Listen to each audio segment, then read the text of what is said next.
Now I want to remove that socket since it's slipping. We need a 6-point socket to fit onto this tap cutter. So I want to apply some lube to the thread cutter and just work it back and forth, advancing it as it moves forward. And this is going to give us a cut. The lubricant, it's also going to help with cutting. So we could see the angle on the vice grip is changing, letting us know that the cut is being advanced.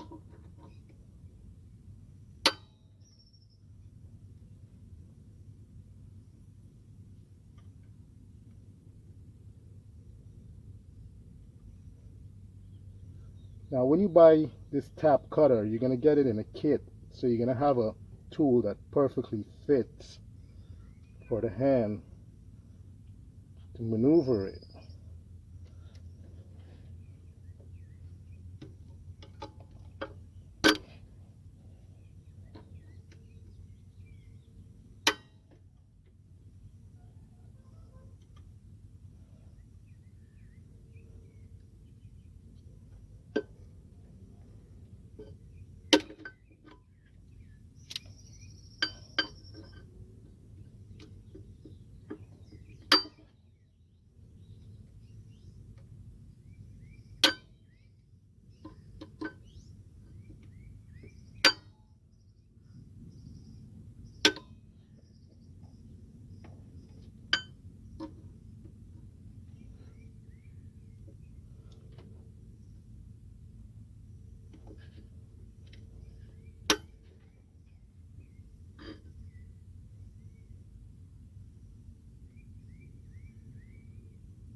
You will know when the threads or the bolt hole is completely cut when you remove the tap cutter. You will count the threads and you will be able to see how far the tool have advanced.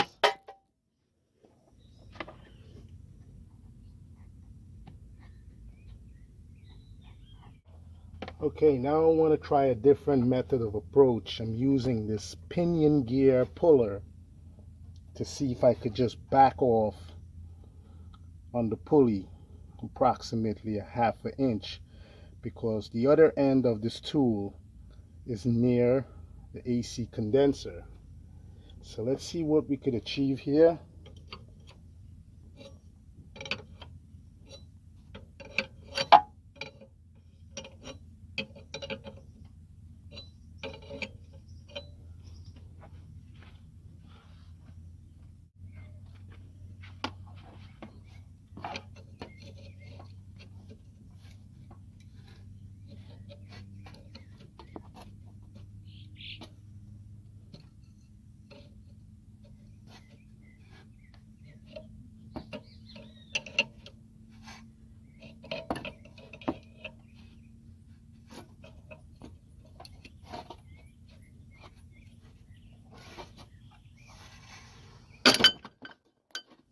So we're unsuccessful at using that tool, which means we have to go back to this.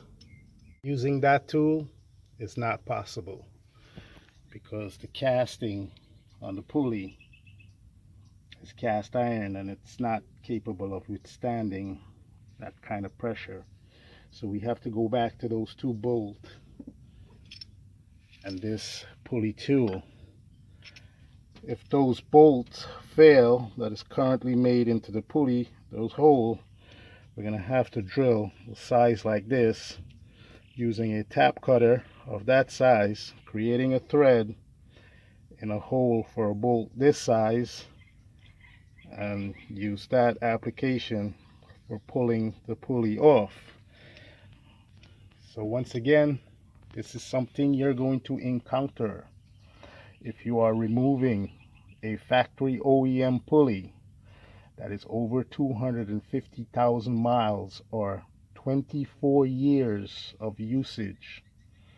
The corrosion from water and dirt will rotten the threads in those little holes, making the bolt impossible to grip the pulley for pulling it out. We're complete with cutting the threads for that bolt hole. Might be difficult to see with this camera, but from looking at the tool, we could see it. So what I want to do now is focus this camera, and I've gotten a bolt of the same thread. I just want to try it in there.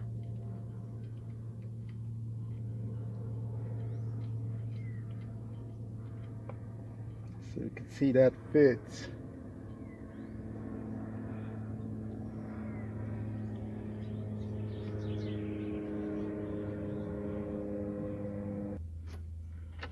I'm not confident with this small bolt capability of getting this pulley off. I truly believe if we drill that hole to a larger size with a bolt, we might have a better chance. So we can see the bolt don't shake in the hole, which means it's a perfect thread cut. The only thing is I have to get a longer one so we could fit the tool and try it. You can see the difference in the length of the bolt. Another thing is, you don't want to use these shiny bolts for pulling in application. You want to make sure you get a grade 8 bolt. That will be a black bolt. These shiny bolts, the threads could get damaged on the bolt itself. But in our application, that wasn't the case. If I could get this camera to focus this smart dumb phone, you can see the bolt still has its threads. The threads was bust out from in there. You see the witness, the evidence. Piece of the metal is missing from up there. That is why I'm not confident in this bolt for pulling the pulley off, because some of the threads are missing and the bolt will not have the strength for grabbing in there for pulling this pulley out. Now we're getting ready to cut a new bolt for the harmonic balancer. So I need to select a drill bit and the appropriate tap. We're going to select the appropriate tap by looking at it next to the bolt. You want to just take a look at it like that. Then you want to match the threads. You just want to put it together like that, making sure it fits in the thread.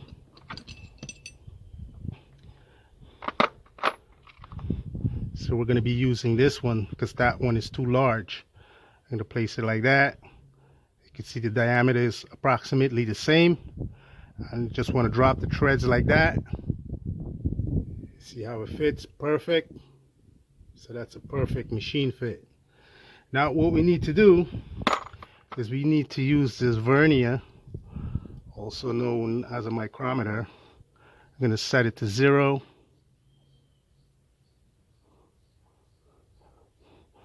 I'm going to expand it. Just want to place it right there and lock it in on the thread. See what we got there? 60, right? Don't worry about down here because we already know we're close to that. Now this is a drill bit that we will want to use, because when we lock it in, that's the difference. It's between 60, right? That's the drill bit size.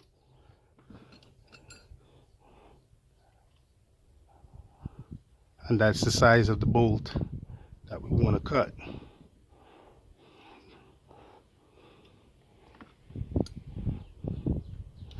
Now you have to take into account you're going to be freehanding this. So when you're going to run this drill bit,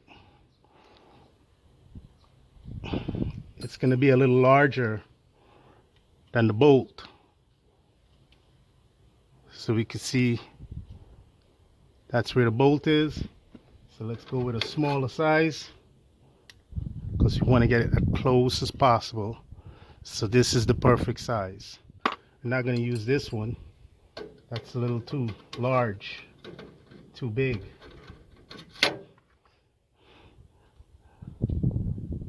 So that's under 40.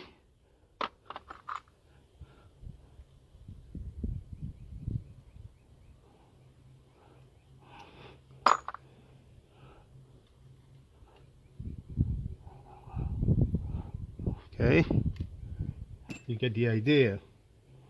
You want to be within the 40 and the 55 mark. This is what's going to do our cutting. So our cutting is going to be approximately 55.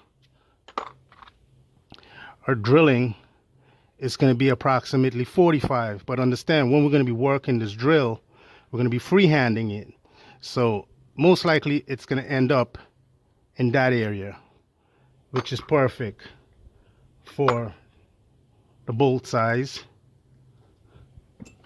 Now the cutter, the tap,